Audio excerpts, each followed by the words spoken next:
Hello once more. I am Asher Ninja, and this is a continuation of the how-to video that I started with Tyrion last time. So it's just some more ways you can play and what certain things. I'm going to concentrate more this time on economy than I did last time. Last time was all about the early battles, but a couple of those are done now. Let's see. So, during the end turn, we've got Krace wanting a non-aggression pact. That is fine. We'll try not to give them any money, though. Cool. So we don't want to be handing them cash. Just crazy talk. I probably could have asked for some myself, but that's fine. So now, what we want is the glittering tower at some stage. What we'll do first, though, is we'll have a look at the buildings. So, Tower of Lycian, it has some things we can build. And at the moment, I'm personally going for this, which is growth. Because at the moment, we're still very low level, we can't build a lot of stuff. And the faster we can get bigger, the better. Now, things like this is really good. So, the salt with our, if we jump up here,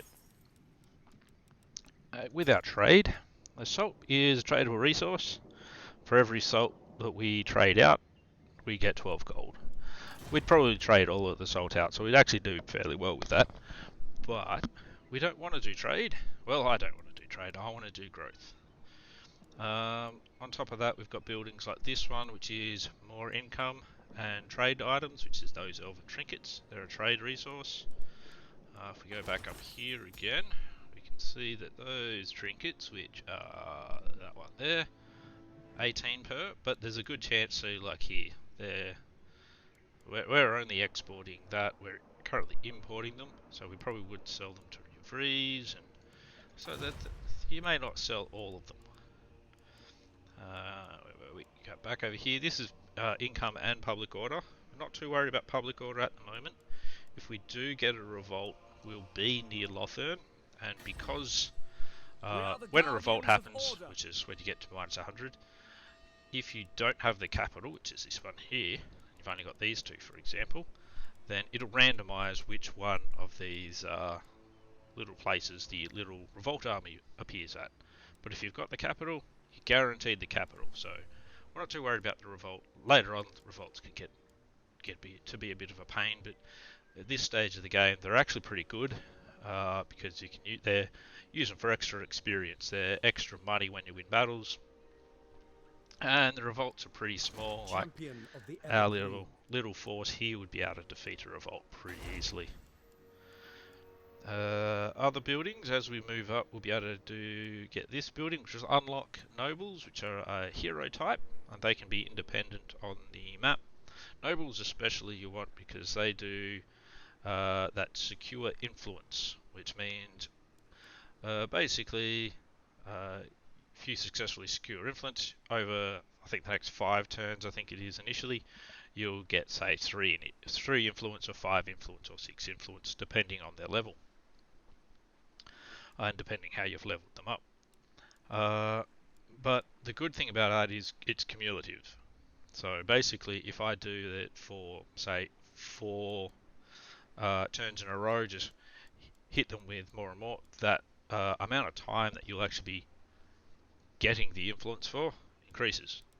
So say it starts at 5 turns, you do it again, it'll go up to 9 turns, and it'll just go up and up and up. And I think I've had one that had 72 turns worth of influence, and at that point, the noble can go do other things around the map, and it'll still be generating influence for me. Influence is that one.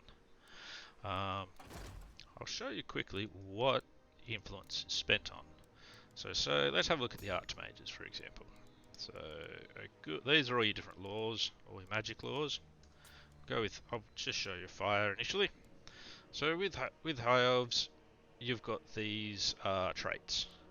So these two are, for example, you don't want that one. That reduces your income from all the buildings in the province you're in by 10%. Awful trait. But say if you spend 15 influence, at the moment there's two different ones. There's a lot of different ones, but these are just examples. This one has minus 10 cost for buildings in the local province. This is income plus 10% for local province. And they, as you can see, cost 15 influence extra. These ones at 60.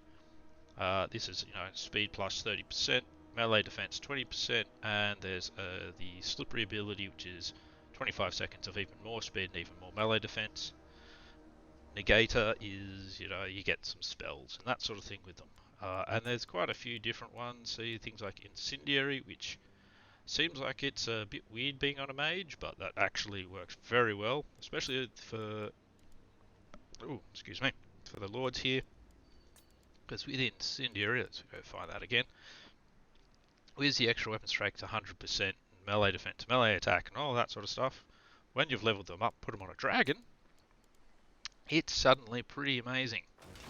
So you've got to keep an eye on what traits and that sort of thing. So just a little tip. Now, where was I? I was looking at buildings, yes. And so aside from the node, we can also get the Elven Embassy, which is a very good one to have. You get an influence for having it. Because we have ports around here, the extra port plus 10% from ports in the province is really good, especially because this port makes so much money when it's at top level.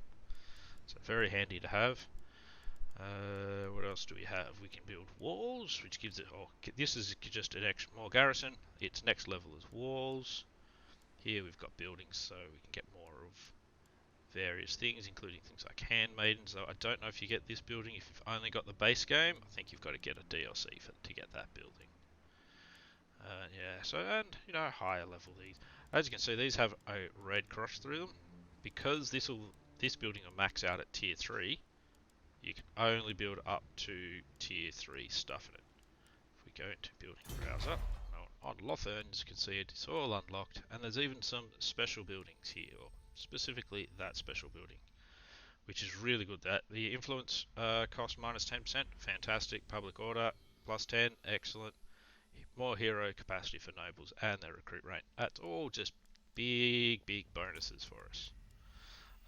So basically, with your economy, once you actually get a bit bigger, and you've got all your buildings, you could have, say for example, that one with exporting if you want to focus on trade, or you could have, my preferred building is the plaza, because it gives us public order as well. And you can get a few traits and things like that that increase the amount of gold that these generate by about 5% or something. And that's for faction wide. So you might have 100 of these around the place, in which case it becomes a massive bonus. And basically, so early on, I concentrate on growing. Is the long and short of it, really. Champion of the Ever Queen. Because we need to get the glittering tower into our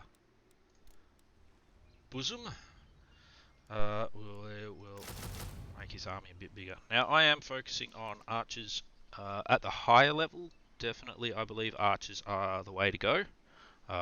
Missile troops are very much in the higher difficulties worth it.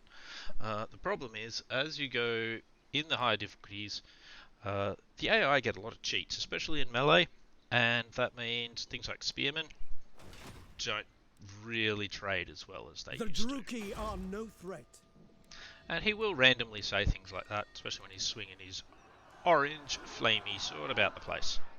That's him trying to summon troops or something. I don't know. Look everyone, look, it's my banner. Look, I'm excited. I'm the big Kev of elves. I'm excited. Okay, now they were nice enough not to build that. We got ourselves up to Elven Village by the look of that.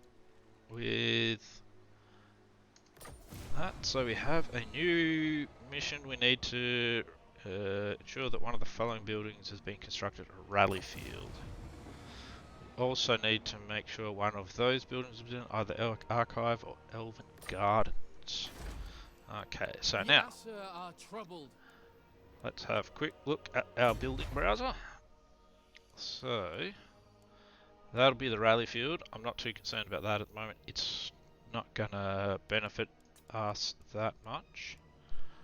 plaza, though. What's a plaza? Well, they want an Elven Gardens. I want an Elven Gardens as well because I want a noble. So I'm going to go with that. And let's also just get the plaza for now because that extra money will be handy. And on top of that, let's put in the growth building. I don't honestly focus too much on things like the... okay, so it's an archive as well.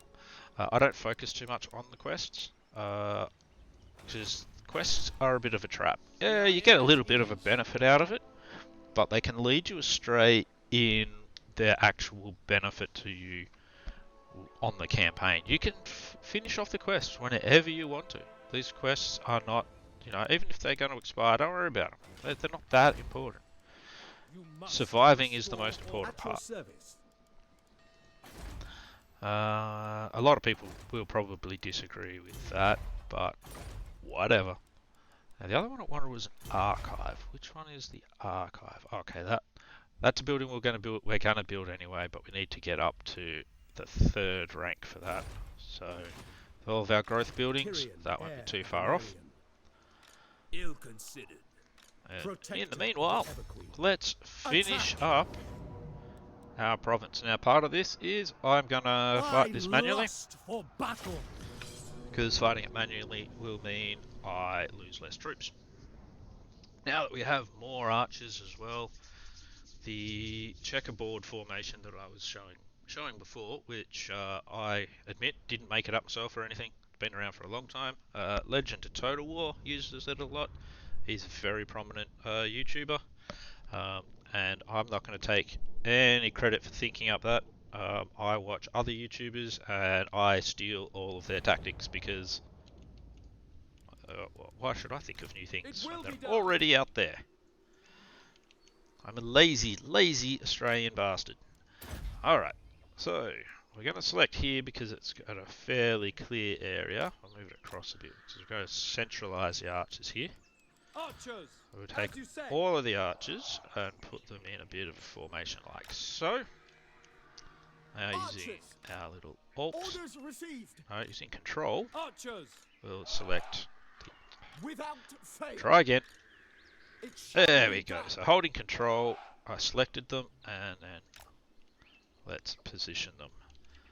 Alrighty, now let's just one at a time for these ones. We'll pop them up the front. I don't think I really need to go to this effort for the formation for this particular fight, but I like to keep the habit going. Oh, that's not what I wanted to do with them. Jeez. Okay, let's fix that. So if I can keep the habit of putting them into a formation and paying attention, then especially at high levels, that's going to help a lot. Right, so that's going to be my formation for this fight. Should be a pretty easy one. Battle awaits. Now, they do actually have quite a few shooting troops, but that's not too big a deal. Want him fair decent distance up. We don't want him getting too wrecked. And let's see if we can get him to go across some of their troops here. Oh, it's not really working. Oh, there's a couple of hits there. Just disrupting their formation, as I always like to do. Those Dark Riders will not stand a chance at all there, which is good. Alrighty, there. Gonna get him shooting further up the back. The problem with things like the bolt throwers is if they shoot at someone here, it's gonna just tear into our own troops really badly. There we go, victory's already within our grasp. Not too big a surprise. Oh, they've got a lot of shots going down on them. Tyrion.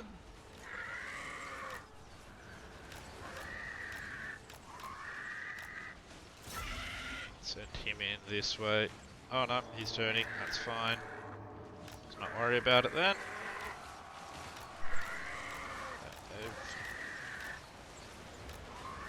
Yeah, their melee troops are not lasting under this withering hail of fire. They're getting some shots off, but that's alright. We'll turn them around, make sure their shields are facing the right way. Alright, pull Tyrion back, because they're only shooting troops now, so let's make sure they get into our range. Because we have a longer range, so that is a big benefit for us in this particular fight. Defender of Ulf-1. Tyrion's taken a fair bit of damage, that's alright.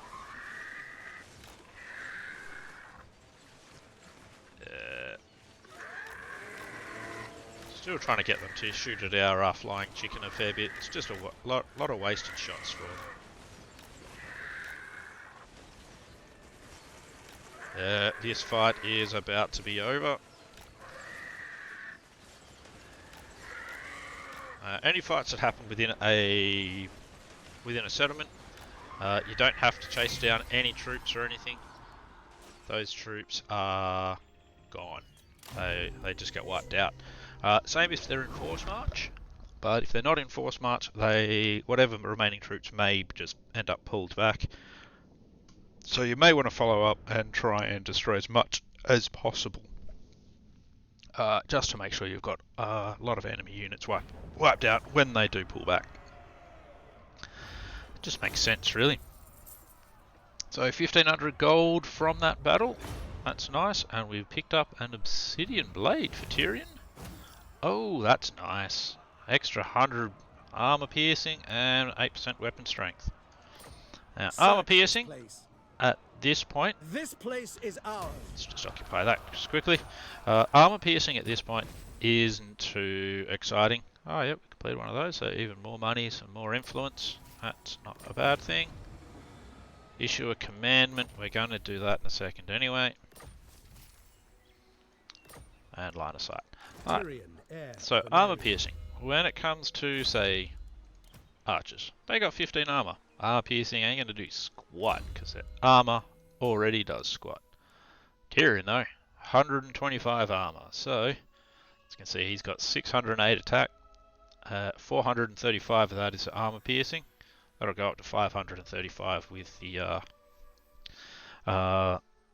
with that sword, and that's basically how much it'll ignore armor.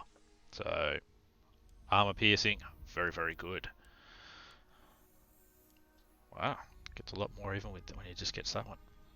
Anyway, but that aside, we are still going through the blue line with him. So let's do that. Now, part of the reason I like the blue line so much is, even though high elves at the higher end are going to make shitloads of money, it's going to be stupid amounts of money. But there's still things like this quartermaster, which reduces the upkeep for all the units in his army. That includes heroes, by the way. So if he's got heroes in his army, they will cost less. And you've got renowned and feared, which adds more to that. And you've got lightning strike, which means if you initiate a battle, they've got 4 stacks of troops. You can then use lightning strike. You only fight one at a time, and then you can basically, it's a nice tactical way of being able to just decide to destroy specific things. When we hit the red line, I'm going to be these are all things that will buff our troops. So at the start, his aura is +5 leadership. Whoop-de-doo. This is good if you want to focus on your horsemen, specifically Illyrian Reavers and Silver Helms, they're not the highest tier, so I wouldn't really worry about this one personally, is my advice, because since they're not high tier units that it buffs, you're not going to get full benefit out of that in the late game. Even if you decide to go melee heavy or cavalry heavy, that you're not going to be using Silver Helms in the late game, and the late game is the longest part of the game. Bowmaster is good for your base level archers, Lothern Seaguard, all the way up to your sisters Vavalorn and bolt throwers. Bolt throwers you're going to be using all the time. It's your artillery, you want it. Sisters of Avalon are ridiculously overpowered. You want them. You're going to be using them in late game, as long as you've got the DLCs and all that sort of stuff. So, again, that's a skill that you'll probably be using a lot. This is good for Great Eagle, Phoenix, and Dragon units. If you are specifically building a Dragon stack or want to build a Dragon stack, I'd go for that. If you're only going to have one Dragon, it's not worth it. Master Strategist is great if you're going for the high level melee builds. Personally, I don't do that. If you're not going to go those, don't worry about that. This is what you want if you're planning on going high level cavalry, because you've got Dragon Princes in this one, and you've got Chariots as well, and War Lions. If you like those sort of units, all good. Then you've got the next level of Red Line, which will be basically going, okay, well, you've got gold tier rank 7 units now. It'll only upgrade them. Again, this is good for your Silver Helms, White Lions, all those sort of ones. I personally wouldn't bother with that one. None of those units are that good. This will buff all of your ranged units. Bloody amazing. Do that. Definitely do that. Silver Torrent is good for... Yeah, so again, Illyrian Reavers, War Lion, Chariot Range. It's not that great. This one, really good if you're focusing on dragons or Dragon Princes and Phoenix Guard. So, very good for them. This just increases Tyrion's melee stats in various ways. These again will buff various types. So depending on the way you're going, so if you go Dragon Stack, you want, not that one, that's for Dragon Princes, that's for White Lions, Spearmen, Rangers, Archers. Only Archers, not Sisters of Avalon or anything like that. So not actually as useful as it does look, even though it's still fairly useful. Very good if you're doing dragons and that sort of thing. So just gotta. Now the one that's the hardest to choose is this one. So you've got two. Bloodline of Anarian, which is a bit of a pain for public order, but it makes Tyrion an absolute beast. Hard to kill, slaughters everything, which he pretty much is anyway if you get him Sunfang and the Dragon Armor of Anarian. This one's really good if you like buffing your entire faction, which I like doing. It's my preferred method. Income from all buildings in his local provinces, more public order, lowering recruit costs, global duration for all units, more global recruitment capacity, upkeep for all units in all armies, not just Tyrion, everyone's, and untainted plus 10. I generally always go for Majesty as both one. I don't care about Bloodline of Anarian. Buffing the entire faction, in my opinion, is better than buffing just Tyrion. You can do it any way you want to, but as far as I'm concerned, if you go Bloodline of Anarian, you're doing it wrong. That's my opinion. Now, if you're also going for the Sword of Cain for him, one, you're going to have public order issues everywhere, but two, he is going to be an absolute one-man army and an absolute beast. So, but there you go. That's Tyrion for you. Now let's demolish that, because we don't want that. We have to issue our commandment. So our commandment here, once you've got a full province, you can put these in.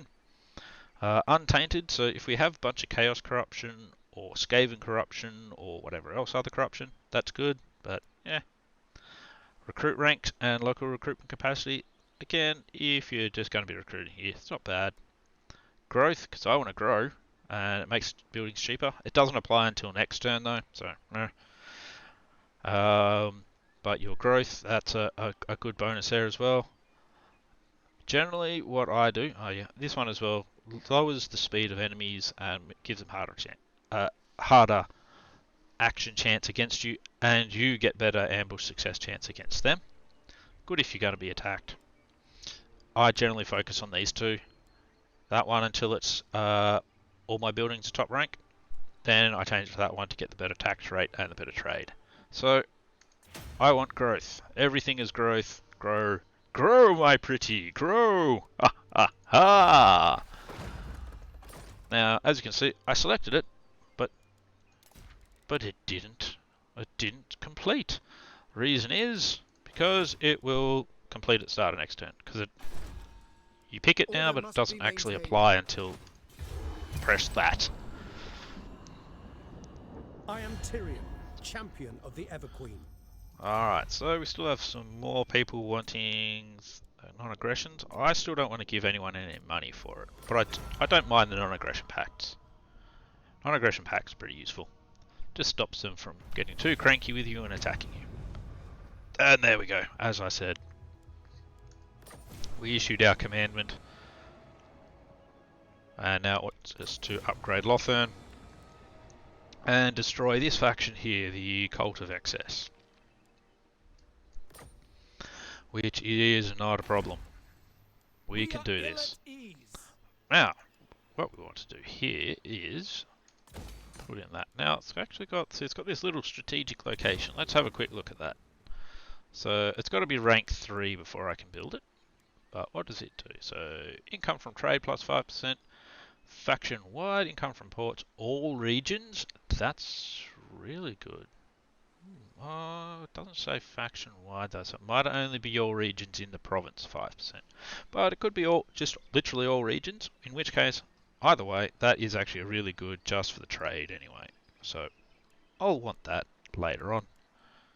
For now though, we want growth.